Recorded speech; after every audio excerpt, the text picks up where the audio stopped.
అభివృద్ధి ఆగిపోతుంది. ఎందుకంటే వాళ్ళు వచ్చి ఎమ్మెల్యేలను కలవరు, వాళ్ళు నిధులు అడగరు. మరి అడగనప్పుడు నిధులు ఇవ్వడం కూడా కష్టమవుతుంది.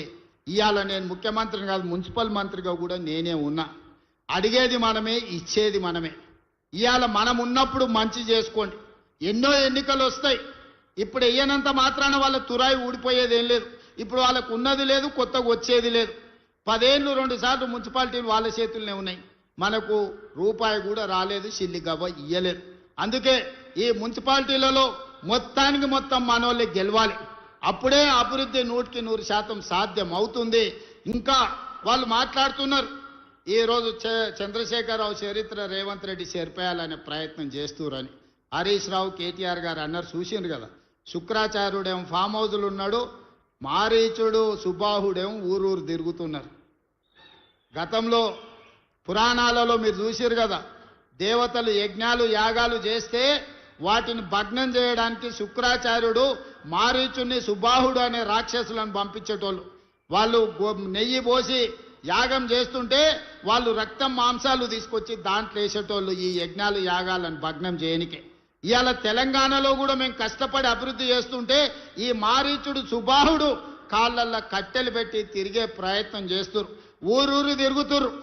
మా తెలంగాణ జాతి పితకు చంద్రశేఖరరావు గారి టెలిఫోన్ ట్యాపింగ్లో నోటీస్ ఇచ్చిరని నేను ఒక్క మాట అడగదలుచుకున్నా.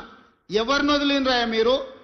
ప్రతిపక్ష నాయకులను వదలకపోతే, జడ్జిలను వదలకపోతే, జర్నలిస్టులను వదలకపోతే, సినిమా తారలను వదలకపోతే, ఆఖరికి పెళ్ళా మొగుడు మాట్లాడుకుంటుంటే కూడా వాళ్ళ చెవులలో వాళ్ళు మాట్లాడుకునేది నీకెందుకయ్యా వినేది? ఏమన్నా పొయ్యకాల ఏం రోగం అయ్యా అది? పెళ్ళా మొగుని కూడా మాట్లాడుకోనియరా? ఇంత చిల్లర పని చేసినప్పుడు నోటీస్ ఇవ్వకపోతే ఏం చేస్తారయ్యా? అసలు బేడీలేసి ఈడ్స్కి రావాలి. ఇంకా మన పోలీసు వాళ్ళు మంచోళ్ళు కాబట్టి నోటీస్ ఇచ్చి రమ్మంటే లేదు లేదు నేను ఫామ్ హౌస్లో ఉన్నా, దావతులు చేసుకుంటున్నా, మీరు ఆడికే రమ్మని అడిగాను. ఎవడన్నా తప్పు చేసినోడు రమ్మంటాడే?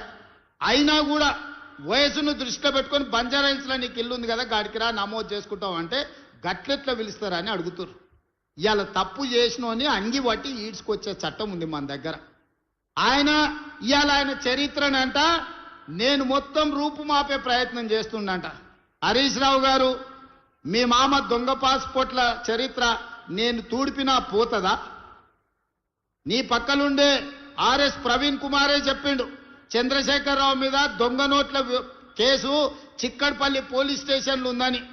ఆనాడు ఎవరో ఒక నాయకుడు ఆయన ఎంబడి ఉండేట ఆయన దొంగ నోట్లలో దొరికితే చంద్రశేఖరరావు కూడా అందులోనే ముద్దాయి అని నేనన్లే ఆర్ఎస్ ప్రవీణ్ కుమార్ అన్నాడు. దొంగ నోట్లు ముద్రించే మీ చరిత్ర నేను తూడుపుతే పోతుందా? దళితుని ముఖ్యమంత్రి చేస్తానని దగా చేసిన మీ చరిత్రను నేను చెరపాలన్నా జరుగుతుందా?